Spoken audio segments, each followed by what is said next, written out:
Bom dia, irmãos, meus pais. Bom, nos reunimos, esse dia frio aí, né? Mas bem agradável. Estava precisando de uma chuva, né? Mas o frio, eu podia estar liberado do frio, mas tá bom, o importante é a gente conseguir respirar um pouquinho melhor, tá mais agradável. Sabendo que o Senhor tem cuidado das nossas vidas. Irmãos, nós estamos na lição de número 2 e nós começamos a estudar então, né, o tema principal da nossa revista é a gente entender o nosso contexto, onde que nós estamos, né, você está aqui, o nosso lugar, né, o nosso lugar do povo de Deus, tanto no passado, no presente hoje e enquanto nós caminharmos com vida, né, até a volta de Cristo. Então, para a gente nos compreendermos e meditarmos aí nessas próximas 12 lições que temos, né, já foi a primeira ali, para a gente compreender o que ele é a vontade do Senhor sobre o seu povo. Na lição passada, o pastor deu uma boa explanada sobre o texto de Samuel, o contexto, né, da vida do profeta Samuel, e hoje a gente vai dar prosseguimento. Mas eu queria fazer uma pergunta para os irmãos. Eu acho que o diretor está passando aqui. Isso. Tem que falar para você, eu fico mais à vontade. Irmãos, a primeira pergunta que os irmãos prestem bem atenção e se concentrem no que você compreende sobre Deus e se você compreende essa pergunta. Deus se arrepende? E aí? Vamos falar pela sua boca aí sim, soltar um momento todo o vapor. Fala aí, você. Não? Por que não? Porque eu vou pecador. Oi? Porque eu vou pecador. Não, quero saber se Deus se arrepende. Esquece o nome. Deus se arrepende? Vamos lá. Ele é onisciente? Vamos, irmãos, isso aí. A gente tem que começar a compreender que nós estamos na aula e a gente precisa tirar as nossas dúvidas. Mas você sabe todas as coisas. Vamos lá. Deus se arrepende? Levanta a mão. Quem acha que Deus se arrepende? Quem acha que não? Deus não se arrepende? Não tem problema, irmão. Se errar ou não errar, foi o que eu falei da outra vez. É igual a escola. O local de errar é dentro da sala de aula, dentro da igreja. Lá fora a gente não pode errar. Se alguém perguntar para você, você não pode ter dúvida. Né? Passa o próximo, por favor. Irmãos, tem algumas situações bíblicas. Se quiser apagar aqui também, por gentileza. Eu separei algumas, e tem números, né? Vamos aí, Gênesis 6, 5 a 7, vamos abrir alguns textos, só para a gente acompanhar. Gênesis 6, texto bem conhecido dos irmãos também, versos 5, 6 e 7. Os irmãos quiserem já abrir os outros textos ali, aí já vai ajudar a gente no texto. Gênesis 6, 5, 6 e 7 diz assim: Viu o Senhor que a maldade do homem se havia multiplicado na terra, e que era continuamente mal todo o desígnio do seu coração. Então se arrependeu o Senhor de ter feito o homem na terra, e isso lhe pesou no coração. Então, por ocasião do dilúvio, a maldade desencadeada pela descendência de Caim, Deus olha para a humanidade e fala assim: me arrependi de ter criado esse povo. Alguém abriu o Êxodo aí? Êxodo 33, 14? Pode ver bem alto. Ela lembrou de Eu falei dela. Se arrependeu de criar a raça humana. Vamos lá. Por enquanto ele está saindo. Êxodo 32, 14. Quem pode ver? Então, se arrependeu o Senhor do mal que fizeram a vida do povo. Quando a gente vê ali, né? Quando Moisés subiu, ficou 40 dias lá no cume do monte lá, a nuvem de Deus cobriu ali, ninguém sabia o que estava acontecendo, só via relâmpagos, trovões. Deus falando com Moisés. O que o povo fez? Pegou todos os tesouros, o ouro que veio, que tirou do Egito, e construiu um bezerro. Né? Então, quando o povo, aí Moisés desceu, foi quando Moisés quebrou as tábuas da lei escrita pelo próprio Deus. 1 Crônicas 21, 15.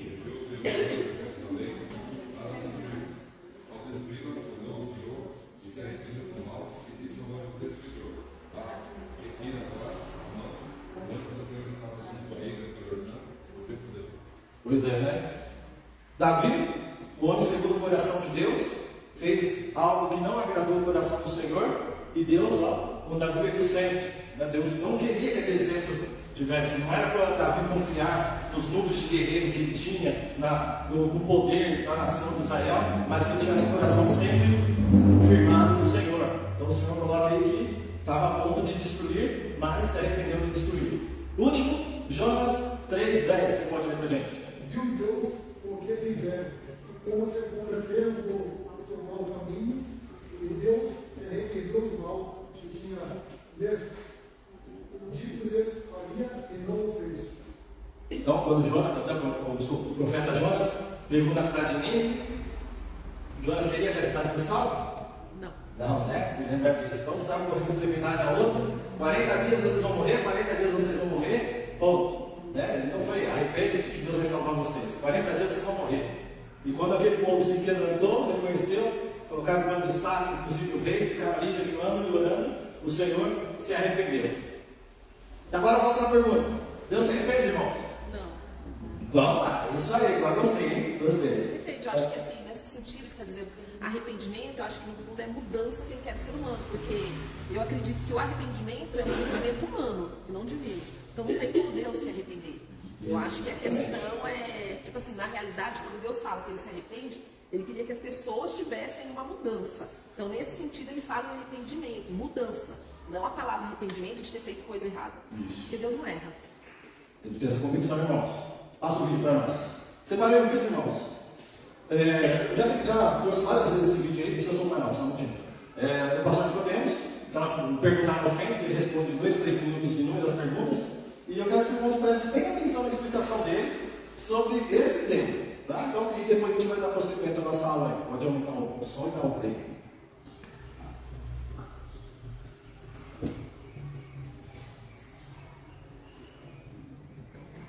Só colocar para frente. Tá? O arrependimento de Deus faz parte daquilo que nós chamamos de antropopatismos, que nós encontramos na Bíblia.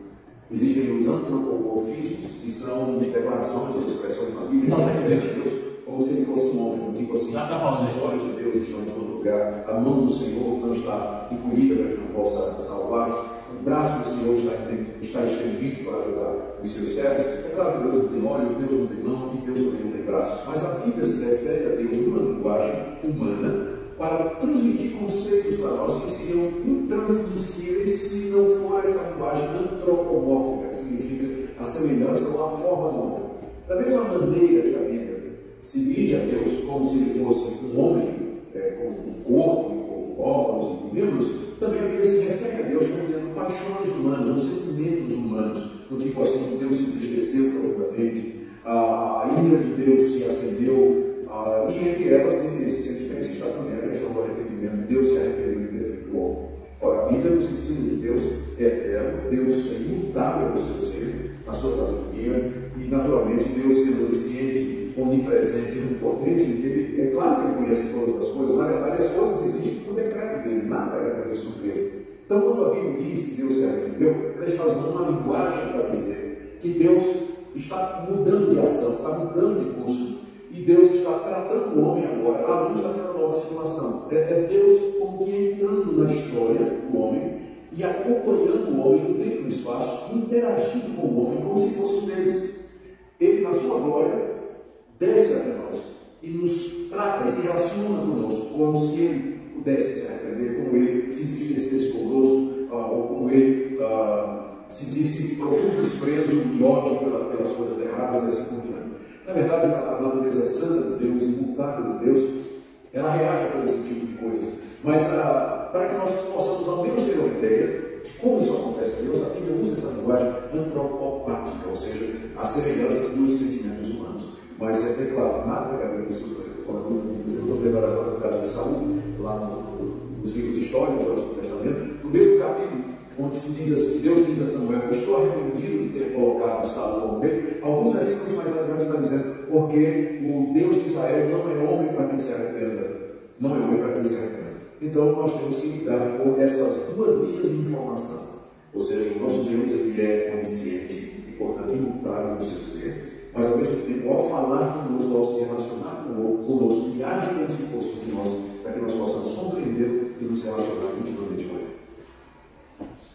Bom, só quis fazer esse vídeo para que a gente venha compreender. Né? Por mais que muitas vezes a gente sabe como nós devemos ler a Bíblia e interpretar, mas muitas vezes a gente se esquece. A gente lê um versículo igual esses 4 que eu passei, Deus se arrependeu, Deus se arrependeu, Deus se arrependeu, e a gente acaba, muitas pessoas lá fora, que não têm o entendimento, né, e o agir do Espírito Santo sobre suas vidas, elas leem esse texto e falam assim, Deus é mais um qualquer, né?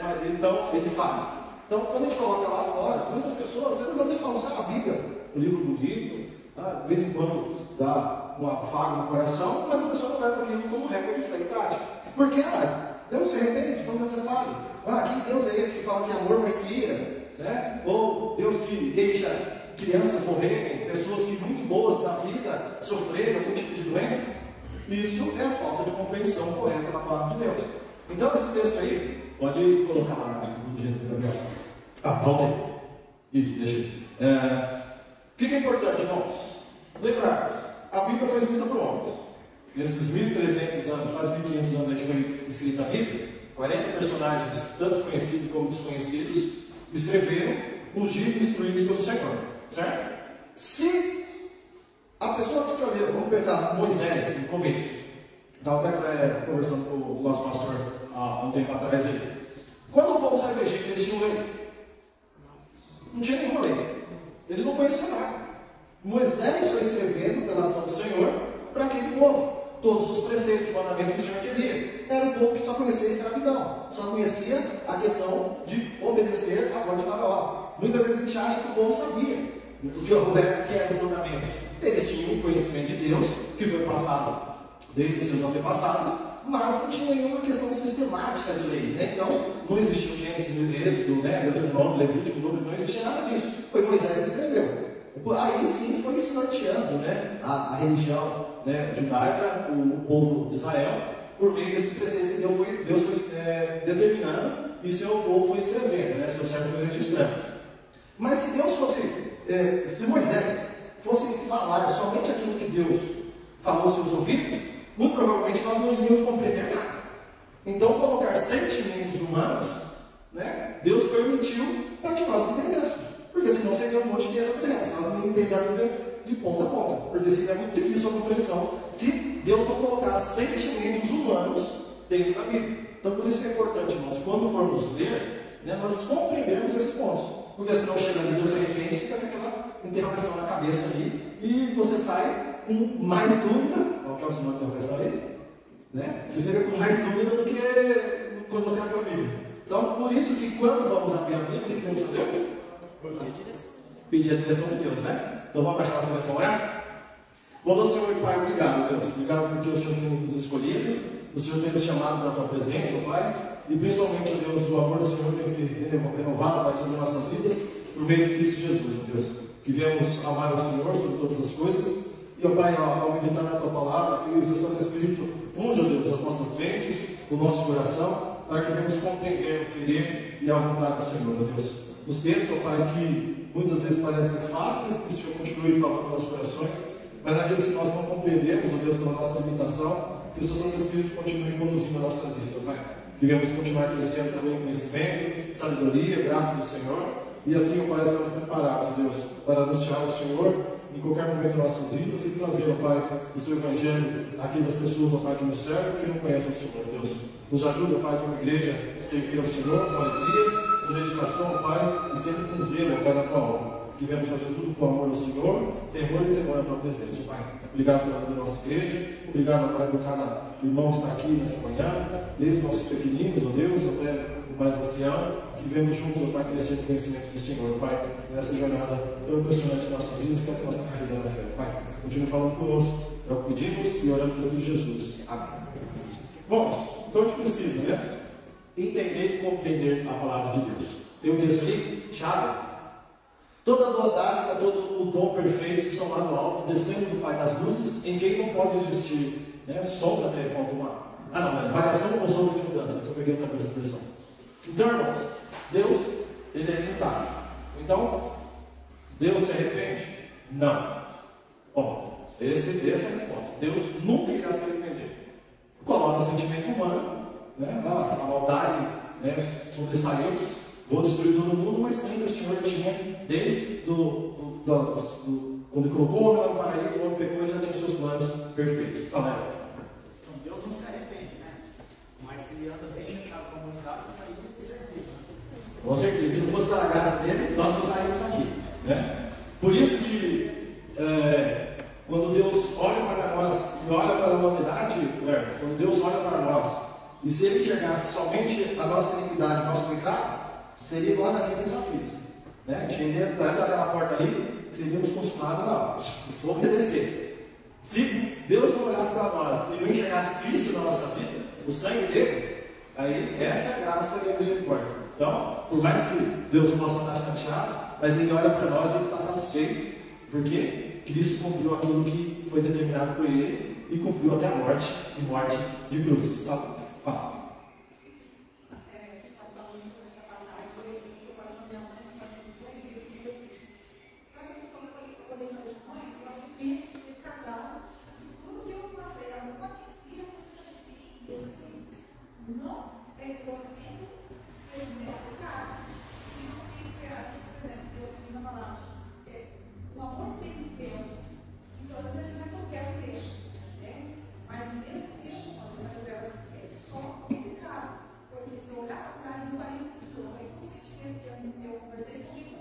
Mas é um sentimento humano, né? Porque se a gente tivesse a nossa capacidade de 100%, a gente entende tudo que o Senhor quer.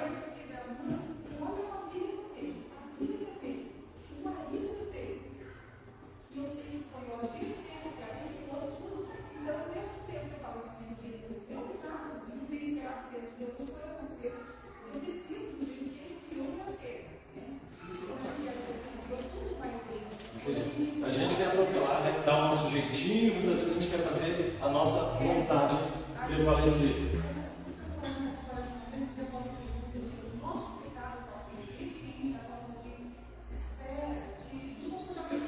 Essa é a palavra, é o arrependimento do nosso, né? Nós nos arrependemos do nosso pecado. Deus peca. Então por que ele vai se arrepender? Né? A gente tem que. Quando Deus Arão e o povo veio com o bezerro de ouro, ele destruía todos, mas Moisés intercedeu.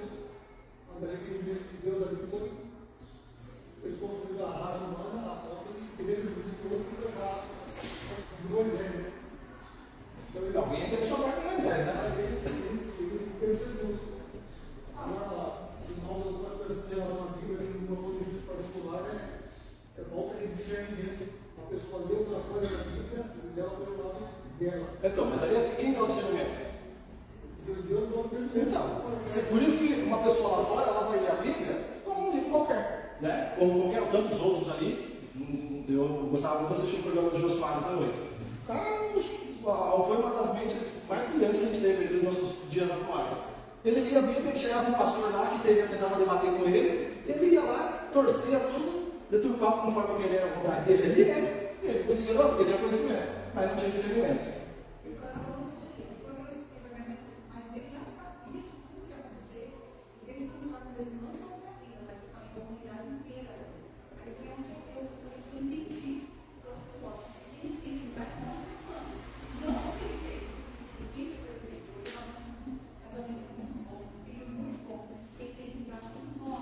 Mas a gente só vai ter esse discernimento pela instrução da palavra. Porque se a gente achar que a gente é capaz de mudar, a gente fica naquela, colocando o homem no centro de todas as coisas, e certo?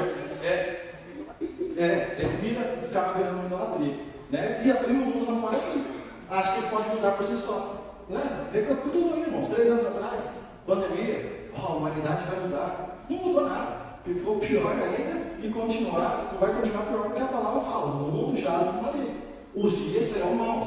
Né? Então, não vai entrar nenhum governo cristão que vai mudar a história do nosso país ou mudar a história do mundo. Só quem pode mudar a nossa história é Jesus. Isso mesmo. Continua. Vamos lá, que agora vai saltar. Tem 20 minutos só para terminar. Vai lá, Gabriel. Então, irmãos, em cima disso, temos o nosso tema da nossa aula, a queda de um rei. Mas o subtítulo da nossa aula é: o rei que precisamos fará justiça sobre os que se levantarem contra Deus. Quem é esse rei que nós precisamos? Jesus, o Senhor e nosso Salvador. Vamos ler o nosso texto de 1 Samuel? 1 Samuel capítulo 15. A gente vai lendo e parando um pouquinho. Tá? Então, irmãos, no capítulo 8 que nós temos, foi quando o povo chegou para Samuel e falou: queremos um rei, darmos um rei como os outros povos. Samuel se entristeceu, foi no seu quarto, chorou, orou ao Senhor, e o Senhor falou com ele: Samuel, não se preocupe, dá um rei para esse povo que eles estão pedindo. Não se preocupe, não é você que eles estão rejeitando a mim. Né? O Senhor fala isso a Samuel. Então, aí, capítulo 9, aparece Saul na história ali. Saul ungido rei, capítulo 10. Saul pega os profetas. Aí Saul escolhido rei, capítulo 10 ali também no finalzinho. Aí Saul começa suas guerras, né? Saul vence os amonitas, Saul é proclamado rei, capítulo 11. Saul resigna o seu cargo, então, ele estava querendo, guerra entre os israelitas e os filisteus. Saul, aí chega ao ponto do capítulo 13. Depois de toda essa parte da história, a gente não sabe mais ou menos quanto durou isso, mas um período breve ali. Saul chega perante a guerra, está com medo, né? Porque Saul era um homem falho, com medo. Samuel demorou a chegar. O que Saul faz? Ele vai e oferece sacrifício. Quem poderia oferecer sacrifício? Só o sacerdote. No caso, ali, o profeta, junto com os levitas, né? Ele oferece sacrifício e o Senhor se desagradou dele naquele momento. Mas o Senhor teve misericórdia dele. O Senhor não eliminou a Saul naquele momento ali, mas se desagradou. Então ele já tinha errado uma vez. Depois do capítulo 14, a gente vê aquela cena bem interessante, né? A vitória de Jonatas sobre os filisteus, mas Saul tem um voto, né, precipitado ali no verso 24 ali. Lembra do voto de Saul? Fala assim, né? Ele está querendo vencer aquela guerra, os homens na batalha, cansados. Saul fala assim, ninguém vai comer pão, ninguém vai beber água. Você acha que um líder militar, essa foi a melhor decisão a se tomar? Se o povo, se os seus guerreiros estão ali, quase desfalecendo, e chega um local que tem água, que tem pão, que tem mel, né? Tinha mel, depois a gente vai chegar ali, e você não dá essa ordem sensata para o seu povo, seus guerreiros se restabelecerem as forças, mas não, porque a preocupação de Saul era sempre com ele. Ele queria ser engrandecido, ele queria a glória sempre para ele. Ele nunca quis, né, que o Senhor fosse glorificado, porque ele não conhecia muito bem a vontade do Senhor. Aí chega Jonatas, cansado. Jonatas vê lá Melas morrendo, não nem imagino que cena que deve ser essa, né? Só você morrendo de fome, de repente vê Melas correndo na rocha, coisa assim. Jonatas pega lá com suas lanças, um fato de mel leva a boca, e a palavra do Senhor fala ali que os olhos de Jonatas brilharam, né? Porque ele recuperou suas energias. E a sentença que Saul tinha dado, que quem comesse, quem bebesse alguma coisa, ia morrer. Mas o povo livrou Jonatas da mão de Saul, porque Saul estava a ponto de matar o seu filho mesmo. Então, já mais uma vez, Saul comete coisa abominável contra o Senhor. E no capítulo 15, a gente vê o final dessa desobediência, a desobediência de Saul. Capítulo, verso 1. Disse Samuel a Saul: enviou o Senhor a ungir de rei sobre o povo, sobre Israel. Atenta, pois, agora às palavras do Senhor. Assim diz o Senhor dos Exércitos: castigarei Amaleque pelo que fez a Israel, ter se oposto a Israel no caminho quando este subir. Então, a primeira sentença, eu vou dizer comparando, irmãos. O que aconteceu? O Senhor falou para quando os amalequitas, lembra quando Moisés estava saindo do Egito? Muitas nações abriram e deixaram o povo passar, mas os amalequitas não. Então, vocês ali não passam. O povo teve que dar uma volta imensa, porque os amalequitas não deixaram o povo passar e queriam conter com o povo. Nesse ponto aqui, o Senhor manda, né? Vai, verso 3. Pois agora fere Amaleque e destrói totalmente a tudo o que tiver, e nada de poucos, porém matarás homem e mulher, meninos e crianças de peito, bois e ovelhas, camelos e jumentos. Bom, esse capítulo do profeta Samuel, capítulo 15, ele também é uma história bem pesada. Imagina um Deus que manda destruir uma nação inteira e não sobrar nada e fazer nada. Não parece meio cruel? Mata os guerreiros. Não. É para matar homens, mulheres, crianças de peito, animais, não era para sobrar nada. Por isso que quando a gente lê a Bíblia e se a gente coloca só o sentimento humano, a gente fica com o coração apertado. Imagina, ter que matar a criança.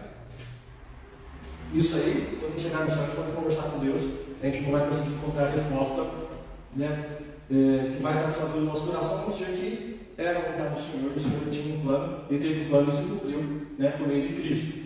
4. Saúl convocou o povo e os contou em Telaim, 200.000 homens de pé e 10.000 homens de Judá. Chegando por Saúl à cidade de Amaleque, os emboscaram no vale e disse aos queneus: Ide-vos, retirai-vos e saí no meio dos amalequitas, para que eu os não destrua juntamente com eles, porque os acha misericórdia para com todos os filhos de Israel quando subiram do Egito. Assim os queneus se retiraram do meio dos amalequitas. Então, o povo que auxiliou Moisés na saída do Egito estava lá com ele. Então vocês não vão ser destruídos, Deus não vai destruir vocês. Então vocês podem ser livres, então os queneus podiam se retirar. Verso 7. Então feriu Saul os amalequitas, desde Admá até chegar a Sur, que está defronte do Egito. Tomou vivo Agag, rei dos amalequitas, porém a todo o povo destruiu a fio da espada. Você viu que ele obedeceu, né? Ele obedeceu, matou todo mundo. Até a página 2. Obedeceu. Mas o que ele fez? Deixou o rei vivo. Tomou vivo Agag, rei dos amalequitas, porém a todo o povo destruiu, como eu falei, a fio da espada. E Saul e o povo pouparam Agag, e o melhor das ovelhas do boi, e dos animais gordos dos cordeiros, e o melhor que havia, e não quiseram destruir totalmente. Porém, toda coisa vil e desprezível destruíram. Então vamos pensar aí, irmãos. Tudo que é vil destruído. O povo aqui já tinha o Pentateuco, certo? Ele já conhecia o que era imundo, o que era consagrado ao Senhor, o que podia ser ofertado. Então, provavelmente, ele viu os porcos, destruiu, viu os porcos, destruiu, se viu avestruz, destruíram, e qualquer outro ali que era animal imundo. Mas, quando ele olhou os bois, olhou os caseirinhos, desenhinhos, e falou: opa, vamos levar isso aí. Né? Parecia ser um ato bom, né? Que ia agradar ao Senhor. Capítulo 10, verso 10. Então, veio a palavra do Senhor a Samuel dizendo, verso 11, hein? Arrependo-me de haver constituído Saul rei, porquanto deixou de me seguir e não executou minhas palavras. Então Samuel se contristou e toda noite clamou ao Senhor. Vamos parar nesse ponto aí. Então, irmãos, mais uma vez o sentimento humano vem, para demonstrar a insatisfação do Senhor. O Senhor foi pego de surpresa? Não. Ele sabia que Saul não era o rei que ele queria. Não era quem iria livrar, o povo e que iria cumprir todos os seus desígnios. Mas, no percurso da história, iria aparecer um rei, porque Jesus ele veio da linhagem do rei, Davi. Então depois a gente vê os dias seguintes aparecendo esse outro personagem aí. 12. Madrugou Samuel para encontrar a Saul pela manhã. Anunciou-se aquele. Já chegou Saul ao Carmelo, e eis que levantou para si o monturo, e dando volta, passou e desceu a Gilgal. Veio, pois, Samuel a Saul, e esse lhe disse: Bendito sejas tu do Senhor, executei as palavras do Senhor. Olha o que o Saul fala para ele: executei a palavra do Senhor. Aí ele não sabe se ele era muito inocente, ou se ele era bom de lábio, que é um ponto de tentar dar um chaveco ali no Saul, e o Samuel tentar mudar ali a história. Então disse Samuel: que balido do pulei 13? Pulei, Veio para Samuel a Saul e disse: perdi isso aí. 14. Então disse Samuel: que balido, pois, de ovelhas é este dos meus ouvidos, e o rugido de bois que ouço? Respondeu Saul: de Amaleque os trouxeram, porque o povo poupou o melhor das ovelhas, dos bois, para sacrificar ao Senhor, teu Deus. O resto, porém, destruímos totalmente. Então disse Samuel a Saul: espera e te declararei o que o Senhor me disse esta noite. Respondeu-lhe Saul: fala. Prosseguiu Samuel: porventura, sendo tu pequeno aos teus olhos, não foste por cabeça das tribos de Israel, e não te ungiu o Senhor rei sobre ele? Então, a tribo de Saul é uma das menores que tinha. Saul era insignificante lá. Se ele não fosse robusto, pela palavra fala que ele era muito belo, provavelmente ele não seria escolhido rei, porque era uma tribo bem significante. O Senhor olhou para ele e falou assim: é você que vai ser o escolhido, o rei sobre o povo. Prosseguiu ainda. 18. Enviou-te o Senhor a este caminho e disse: vai e destrói totalmente estes pecadores, os amalequitas, e peleja contra eles até exterminar. Por que, pois, não atentaste à voz do Senhor, mas se lançaste aos despojos, fizeste que era mal aos olhos do Senhor? Então disse Saul a Samuel: pelo contrário, dei ouvidos à voz do Senhor e segui o caminho pelo qual o Senhor me enviou, e trouxe Agag, rei de Amaleque, e os amalequitas, e o destruí totalmente. Mais uma vez a gente vê ali Saul tentando justificar o seu erro. Quantas vezes a gente não é assim? A gente dá um passinho falso ali: não, mas era porque era melhor desse jeito aqui. Não, mas pensa bem. Quantas vezes a gente já falou isso? Pensa bem. Começou assim, ela fala: pensa bem, não tem nada a ver, alguma coisa está de errado. Porque colocar nossos entendimentos conforme a vontade do Senhor. Mas o povo tomou o despojos de ovelhas e bois, o melhor, e designaram a destruição para oferecer ao Senhor teu Deus original. Porém Samuel disse: tem porventura o Senhor tanto prazer em holocaustos e sacrifícios, quanto em que se obedeça a sua palavra? Eis que obedecer é melhor que o sacrificar, e o atender melhor que a gordura de carneiro. Um parábola, irmãos. Irmãos, qual que é o grande pecado, né? A desobediência. Adão e Eva foi desobediente. O povo, quando estava ali na época do dilúvio, foi desobediente. O povo junto com Abraão foi desobediente. O povo com Moisés, desobediente. E assim por diante. A gente estudou o livro de Juízes. Toda vez o juiz se levantava, ele fazia o que era errado, desobedecia a vontade do Senhor, o Senhor tirava aquele juiz, levantava outro, sempre por questão da desobediência. E nós conseguimos cumprir a lei do Senhor perfeitamente? Não. Então precisaria de um rei que se levantasse, justo, né, que ia satisfazer a justiça de Deus para cumprir todos os seus preceitos e os seus desígnios. E esse rei não era Saul, nem muito menos Davi, e nem os seus sucessores, né? Somente Cristo. 23. Agora eu vou provavelmente até o final. Porque a rebelião é como pecado de feitiçaria, e a obstinação é como idolatria e culto a ídolos do lar. Visto que rejeitaste a palavra do Senhor, ele também te rejeitou a ti, para que não sejas rei. Então disse Saul a Samuel: pequei, pois transgredi o mandamento do Senhor e as tuas palavras, porque temi o povo e dei ouvidos à sua voz. Agora, pois, te rogo, perdoa-me o meu pecado e volta comigo, para que adore o Senhor. Porém Samuel disse a Saul: não tornarei contigo, visto que rejeitaste a palavra do Senhor. Já ele te rejeitou a ti, para que não sejas rei sobre Israel. Então, nesse ponto aqui, irmãos, Samuel já sabia que o Senhor iria escolher um novo rei. Quem era esse rei, ele não sabia. Mas Deus já tinha tudo determinado que seria Davi. Né? Virando Samuel para seguir, Saul o segurou pela orla do manto e este o rasgou. Então Samuel disse: o Senhor rasgou hoje de ti o reino de Israel e deu ao teu próximo, que é melhor que tu. Também a glória de Israel não mente, nem se arrepende, porquanto não é homem para que se arrependa. Então, lembra o texto que a gente deu com o pastor Nicodemus?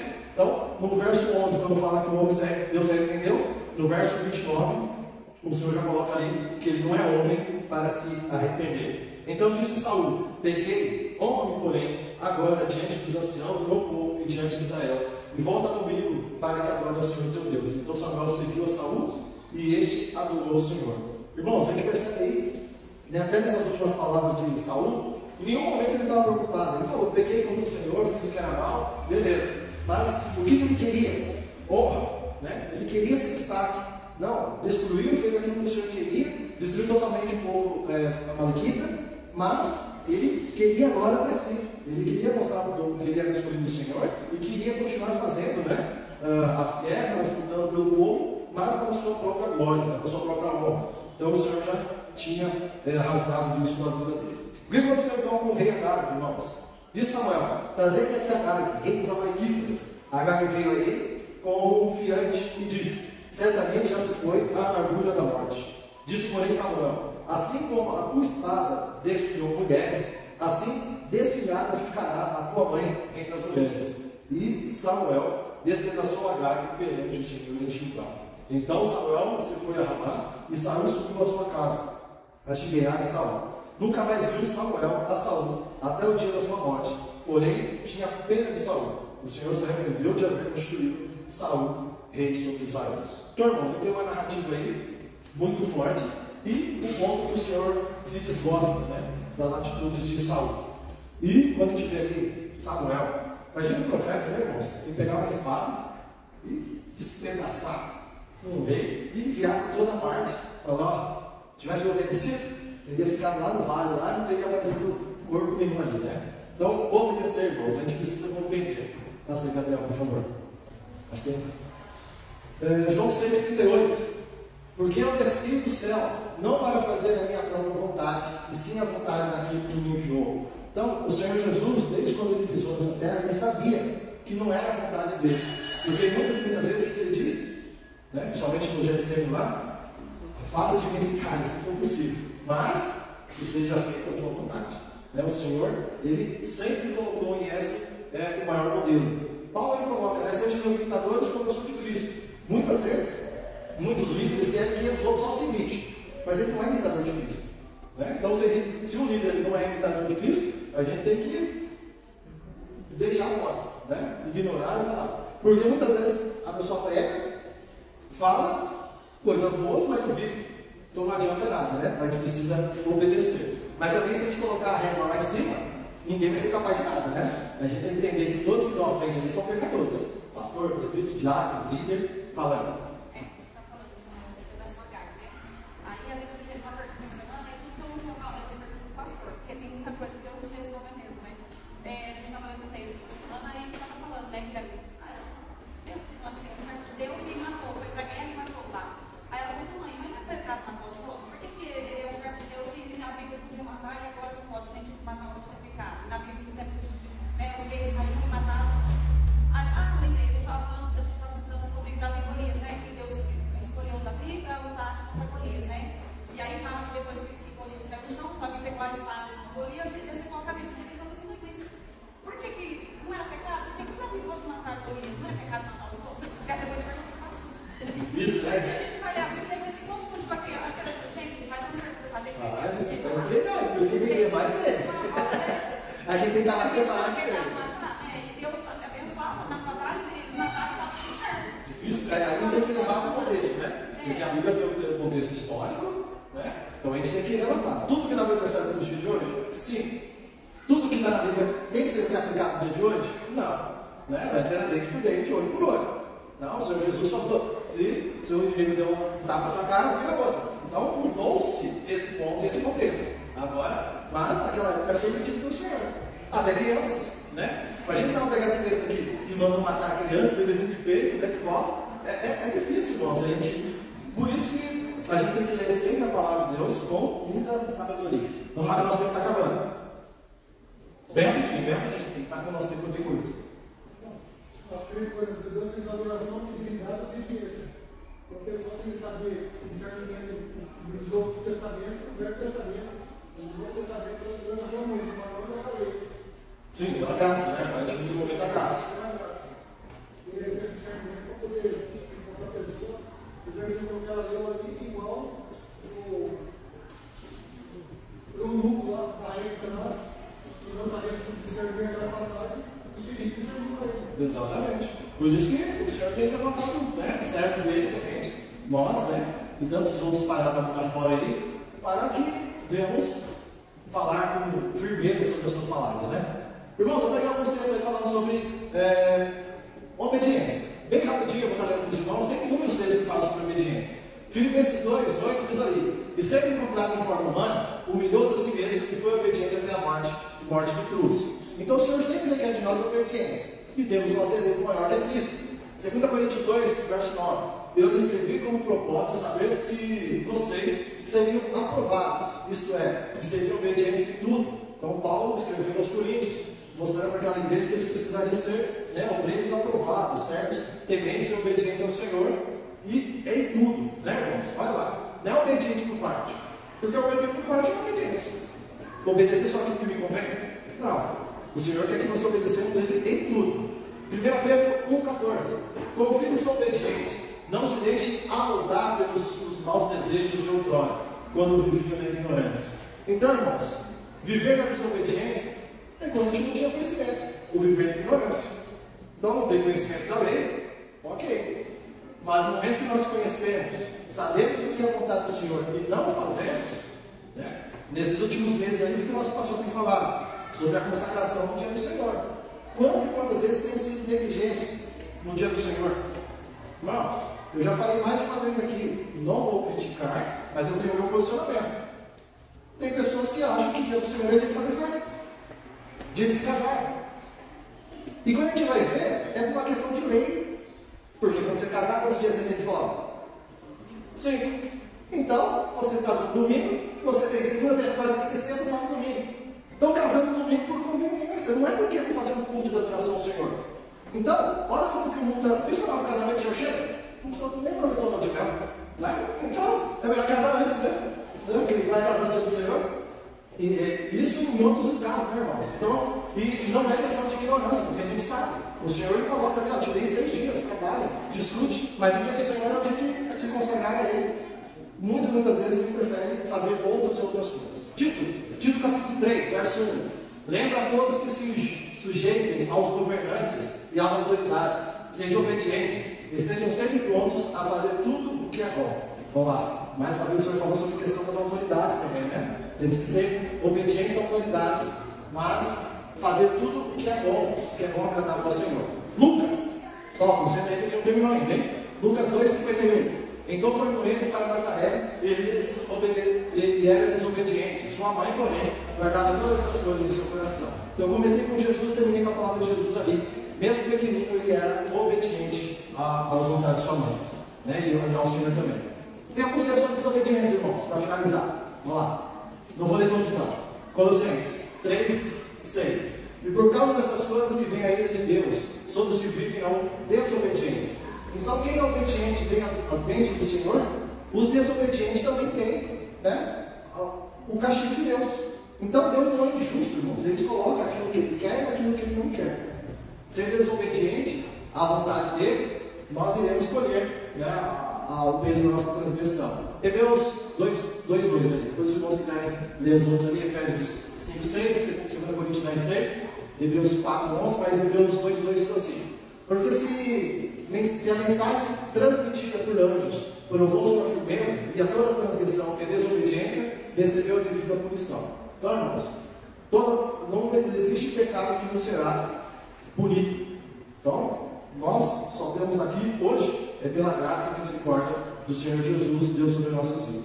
E para terminar, eu pergunto ali: quais são os maiores empecilhos, irmãos, para a nossa vida, então, para a obediência a Deus? O que temos feito na nossa vida que não temos obedecido ao Senhor da maneira que Ele quer? Muitas vezes a gente esquece, né? A gente sabe, Ele tem o nosso intelecto, mas quando a gente percebe, a gente tem deixado barreiras, né? A gente pode colocar como barreiras ali, acontecendo na nossa vida, que tem nos impedido de obedecer ao Senhor. Pode ser um pecado, pode ser um vício, né? Uma idolatria, outras, inúmeras coisas que a gente coloca em primeiro lugar e não tem colocado a obediência ao Senhor. Então isso tem que ser, né, bater no nosso coração e a gente querer cada vez mais estar na presença do nosso Deus. Então, irmão, se a gente não tem sido obediente, muitas vezes a gente quer exigir obediência dos nossos filhos, né?